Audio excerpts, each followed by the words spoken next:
And next up, we have rapid region-based pointer disambiguation presented by Khushboo Chitre. Okay, so good afternoon, everyone. I'm Khushboo Chitre. I'm now going to present rapid region-based pointer disambiguation, which is a joint work with Dr. Piyus Kedia and Dr. Rahul Purandare. So consider the code snippet in box 1, which is a simple code to add elements of two arrays and store the result in a separate array. Assuming the memory location pointed by A never overlaps with B, C, and size, the loop can be vectorized as shown in green in box 2. In the vectorized version, the hardware can do 4 computations parallelly instead of 1 sequential computations in the original loop. Therefore, the vectorized version of the loop is very efficient. However, it is hard to tell statically whether A, B, C, and size overlap because it depends on the arguments of foo. In other words, sometimes they can overlap and sometimes they might not. Thus, a dynamic check is always needed. However, the major challenge is to implement these checks efficiently. This is the problem that we are trying to solve in this work. So our approach can disambiguate 2 pointers only if they belong to different objects. So at the high level, we use the profiler to identify the pointers that require the dynamic check, and the output of the profiler is shown in box 3 here. During the execution, we ensure that the pointers that require dynamic checks are at least d distance apart as shown in box 4. Therefore, our dynamic checks simply verify whether the pointers are at least d distance apart or not. This can be implemented very efficiently, and we named our approach rapid. So we will use this example to demonstrate our approach in the coming slides. Here, A, B, C are allocated using malloc, and size is a stack allocation. So if 2 pointers require a dynamic check, we ensure that they are at least d distance apart. And to do that, we need to identify their allocation sites. So we rely on a profiler to identify those allocation sites. So as shown on this slide, the profiler generates all the pointer pairs that needs to be placed at least d distance apart. So in this case, we need to ensure that AB, AC, and A size are at least d distance apart. So our region-based allocator API, rmalloc, takes additional parameter to make the pointers at least d distance apart. So 2 pointers belonging to different regions are always d distance apart, and by default, the stack allocation is always from region 0. So allocating regions 1, 2, and 3 to ABC will ensure that all the pointer pairs that require dynamic checks are placed at least d distance apart. So once we allocate them in different regions, we can optimize the loop using a dynamic check, which simply verifies that all these pointer pairs are placed at least d distance apart. Now the profile phase is used to capture the allocation sites corresponding to the pointer pairs that require a dynamic check. Thus our profile phase transforms the main function as follows. So all the calls to malloc are replaced with malloc prof along with the stack allocations. So this malloc profs take allocation site of the object as an additional parameter. So for example, at line number 11, we pass the allocation site of A to malloc prof because it is the allocation site which represents A. Now malloc prof allocates 8 bytes in addition to the allocation size, where it stores the allocation site of that object. So for example, in this case, 11 is stored at the initial 8 bytes of where we are allocating A. So if the dynamic checks hold in the profile phase, we log the allocation site stored by malloc prof corresponding to the pointer pairs that requires a dynamic check. Now this ensures that the pointer pairs are at least d distance apart at allocation. Now during the profile phase, the dynamic checks verify whether A and B belong to different objects. Since A and B could also be an internal address of the same object, we use the starting address of the object to disambiguate the pointers. Now, if A and B point to the same object, their starting address will be the same. Now, in the profile phase, if the starting addresses of the objects in a dynamic check are different, the pointers are considered to be non-overlapping, and this log function will log those pointer pairs so that we can ensure that they are placed at least d distance apart. Now, because additional regions add overheads, our first goal is to minimize the number of regions. The second problem arises when the allocation sites of the conflicting pointer pairs are the same. For example, the allocation sites could be inside a loop. So in that case, we cannot assign unique regions to all the allocations. Now we minimize the number of regions by using a graph coloring algorithm. Let's now discuss that in detail. So to minimize the number of regions, we first build an interference graph in which two nodes are connected if they belong to if they don't belong to the same region, that is, they are placed at least d distance apart. So all the pointer pairs logged by the profiler should not belong to the same region, and thus there should be an edge between those pointer pairs. So in this graph, AB, AC, and A size, all of them should not belong to the same region, so that's why we have the edges between all of these pointer pairs.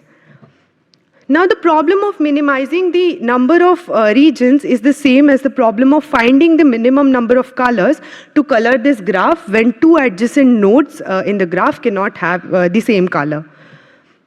We use an approximation graph coloring algorithm to assign regions to the allocation sites. So for this graph, the algorithm concludes that we can color this graph using two colors. So we allocate A from region 1, and the other allocations can be done from region 0. Now this is the final code that uses the regions computed using the graph coloring algorithm. Now notice that we don't replace the allocations to B, C, and size, since they are the default allocation is always done from region 0. So now AB, AC, and A size belong to different regions, and thus the dynamic checks at line 2 will always succeed during the actual execution. Now we deal with our second challenge of handling memory allocations inside a loop using a round-robin approach. Let's now discuss this in detail. So this example shows an alternative implementation of main in which the allocations to A, B, C are replaced with array 0, 1, and 2, and they are allocated at the same allocation site, which is at line number 13. Now, we can't change the allocation of A, which is now array 0, to allocate it from region 1, because in that case, array 1 and 2 will also be allocated from region 1, which was supposed to be allocated from region 0, and thus the dynamic checks will fail. So to counter this, we used an approach that allocates objects inside the loop from a set of regions in a round-robin manner.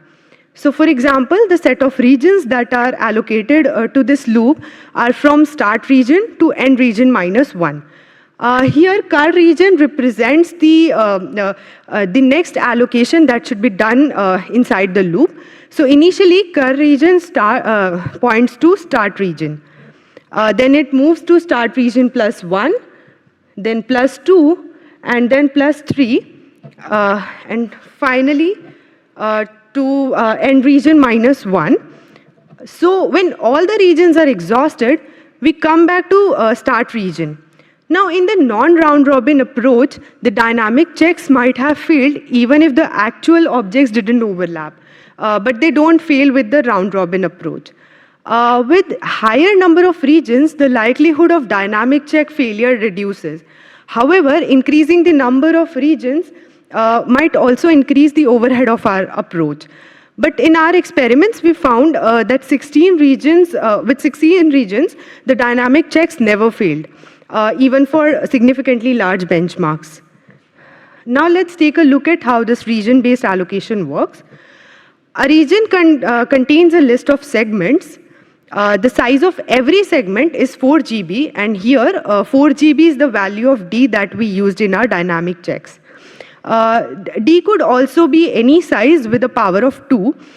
So in our approach, D is also the maximum object size. Now a segment is further aligned to 4 GB. Then each segment belongs to only one region. This ensures that 2 pointers that belong to different region must belong to different segments.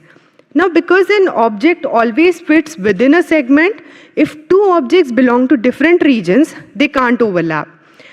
Because the starting addresses of all segments are 4 GB aligned, 2 addresses belong to different segment if the top 32-bit values in those addresses differs. Thus, the dynamic checks simply check if the top 32 bits in the pointer pairs are different.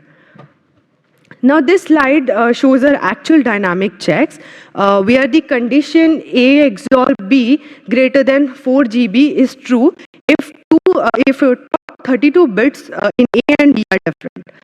Notice that our dynamic checks are very efficient and it doesn't require any memory access. Our prior work named Scout is based on the idea of constraining the object size and alignment of every object to the nearest power of 2. At runtime, it can compute the alignment in one memory axis. Using the alignment, an object starting address can be computed without any memory access. The pointer pairs are disambiguated using the starting addresses. However, Scout constrains the size and alignment of all objects irrespective of the fact that whether they are accessed inside the optimized loop. Rapid, on the other hand, constrains the selected memory locations. Consequently, the CPU and memory overheads of Scout's allocators are high. Scout's dynamic checks also require memory access, whereas Rapid's dynamic checks don't. Scout thus performs poorly for memory-intensive benchmarks. Despite its efficient dynamic checks, Scout's overheads reduce its overall gains. Then we estimated our performance benefits obtained by Polybench and Spec benchmarks when compiled with our approach, and we also compared our results with Scout. So our approach required a maximum of 4 regions when memory allocations inside loops were not handled. And 32 regions were sufficient when memory allocations inside loops were handled, triggering our round-robin approach. We found that only 3 of the 12 spec benchmarks have memory allocations inside the loops. Now, in all the graphs, the blue line represents the results for Rapid, whereas the red line represents the results for Scout. This graph shows the CPU overheads of Scouts and Rapid's allocators. For overhead, negative value indicates an improvement. The maximum CPU overhead of Scout was observed to be 8.36%, while for Rapid, with 32 regions, it was only 0.46%. This graph shows the memory overhead of Scouts and Rapid's allocator. The maximum memory overhead of Scout was observed to be 34.89%, while for Rapid with 32 regions, it was only 6.96%. With multiple regions, our allocator needs to allocate at least one segment for each allocated region. Multiple segments end up adding additional overhead for some of the benchmarks. This graph shows the performance benefits, including the allocator's overhead for Scout and Rapid. In the upcoming graphs, the positive numbers represent an improvement. Here, Scout showed positive performance improvement only for 5 out of 12 spec benchmarks. For Rapid, all 12 benchmarks showed a positive performance improvement with a maximum of 3.84% improvement. Apart from X264 benchmark, Rapid performed either better or similar to Scout. For X264 benchmark, Scout performed better because the Scout's modified allocator performs better than native for this benchmark. This graph shows the performance benefits excluding the allocator's overhead for both the approaches. So both Scout and Rapid improved the performance of all 12 benchmarks with a maximum improvement of 1.88% for Rapid. For some benchmarks, our tool performs better than Scout because the overhead of our dynamic approach are lower than Scout. Now this graph shows the performance benefits for Scout and Rapid for polybench benchmarks. We observed that performance benefits for most of the polybench benchmarks were similar to those of Scout. The memory allocations in these benchmarks was very low. Thus, no significant performance difference can be concluded for Scout and Rapid for these benchmarks. So in conclusion, we observed that Rapid improved the performance of all 12 spec benchmarks. Therefore, we can conclude that Rapid can be used with real-world applications due to its efficient dynamic checks and low allocator overhead. It allows the compiler to enable missed optimization opportunities. Thank you. I'm happy to take questions now.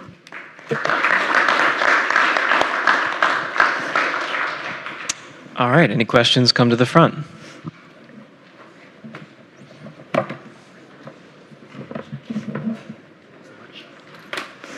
Hello.